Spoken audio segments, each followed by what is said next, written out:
La chronique jardinage sur Espoir FM. Animée par Marielle Breuil, maraîchère bio en Lot-et-Garonne. Un jardin pour le printemps. Peut-être certains d'entre vous se sont pris de passion pour le jardinage à l'écoute de cette chronique et souhaiteraient démarrer un potager. Si les descriptions des maladies de la tomate ou des ravageurs des choux ne vous ont pas découragé, le moment est propice pour préparer votre terrain pour le printemps. Que vous prévoyez de cultiver une petite plate-bande ou une grande parcelle, vous pouvez procéder de la même façon.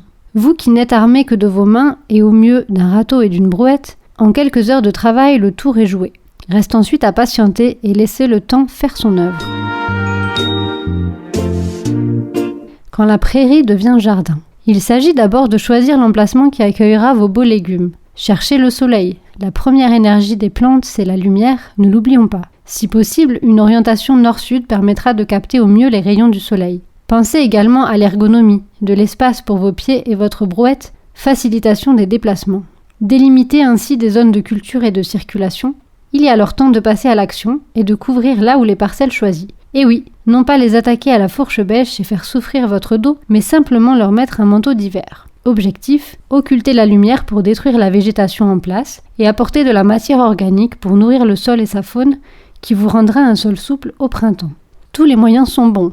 Restes de taille, de tonte, foin, paille, feuilles mortes qui vont abonder en cette saison. Vous pouvez proposer à vos voisins de ramasser les leurs ou demander au cantonnier qu'il décharge son camion de feuilles mortes chez vous. Si la parcelle n'est pas trop grande et que vous avez du carton, vous pouvez l'étaler au sol avant d'apporter les végétaux. Vous pouvez également faire une première couche de compost ou de fumier si vous pouvez vous en procurer. Pensez aux déchetteries pour le compost.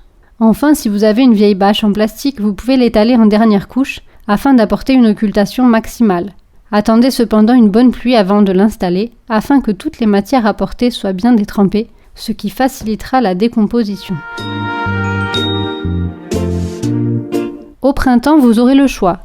Vous pourrez ratisser les restes végétaux afin de travailler votre sol à l'aérobêche et le préparer pour les futurs semis ou plantations. Votre parcelle ressemblera à un potager habituel avec un joli sol prêt à accueillir vos cultures.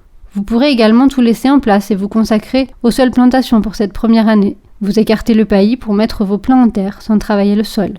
Vous pourrez même en rajouter une couche en ajoutant vos tontes printanières au couvert en place. Vos plants auront de quoi manger et sauront vous en faire profiter en retour. C'était la chronique jardinage. Pour écouter les conseils de Marielle Breuil à votre guise, les podcasts sont accessibles sur le site internet www.espoirfm.com.